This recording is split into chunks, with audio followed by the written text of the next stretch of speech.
வணக்கம் மக்களே. First day of night shift part 2 video பார்க்கலாமா? கொஞ்ச நேரம் ரெஸ்ட் எடுத்துகிட்டு நைட் ஷிஃப்ட்க்கு ரெடியாக போகிறேன். இதுதான் என்னோடய first night shift job. So எப்படி இருக்கும்னு எக்ஸைட்மெண்ட்டோட ரெடியாக ஸ்டார்ட் ஆகிட்டேன். சிட் சிட்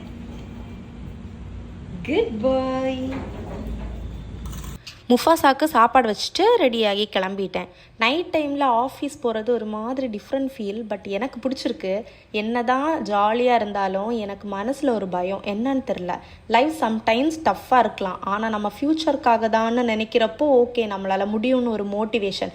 ஸோ அதே மோட்டிவேஷனோட ஃபஸ்ட் டே ஆஃபீஸ்க்கு கிளம்புறேன். பேரண்ட்ஸை விட்டு தூரமாக தனியாக ஒரு சிட்டியில் வேலை பார்க்குறது ஒரு காட்டுக்கு தனியாக போகிற மாதிரி தான் இருக்குது.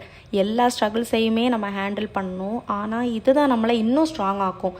இப்போ லைஃப் இருட்டாக இருந்தாலும் ஃப்யூச்சரில் நம்ம லைஃப் பிரைட் ஆகுறதுக்கு இப்போ நம்ம பண்ணுற ஒவ்வொரு சாக்ரிஃபைஸுமே ஒர்த் தான். இன்றைக்கி ஃபஸ்ட் டே ஆனதுனால டைம் போனதே தெரில. ஃப்ரெண்ட்ஸ் கூட ஜாலியாக பேசிட்டு அப்படியே ஷிஃப்ட் முடிஞ்சிருச்சு. ஏர்லி மார்னிங் எல்லாம் என்னோடய லைஃப்பில் நான் எழும்புறேன்னா ஏதாவது ட்ரிப்பு போகிறதுக்காக தான் இருக்கும். ஆனால் இப்போது ஆஃபீஸ்லேருந்து நான் வீட்டுக்கு போயிட்டுருக்கேன். என்னை பார்த்ததும் முஃபாசா வாக்கிங் போகலாம்னு கேட்டான். ஸோ அவனை வாக்கிங் கூட்டிகிட்டு போயிட்டு பிரேக்ஃபாஸ்ட் சாப்பிட்டேன். டின்னரில் 2 சப்பாத்தி மட்டும் எடுத்து வச்சுருந்தேன். லாஸ்ட் பார்ட்டில் நிறைய பேர் பிரேக்ஃபாஸ்ட் ஸ்கிப் பண்ணாதீங்கன்னு சொன்னீங்க. ஸோ நீங்கள் சொன்ன மாதிரியே எனக்கு பிரேக்ஃபாஸ்ட் சாப்பிட்றதுக்கு சான்ஸ் கிடச்சிருக்கு. தென் அப்படியே தூங்க போயிட்டேன். இதுதான் என்னோடய first day of night shift. இந்த வீடியோக்கு சப்போர்ட் கிடச்சா கண்டிப்பாக இது மாதிரியான நிறைய வீடியோஸ் நான் போட ட்ரை பண்ணுறேன். டாடா பாய்.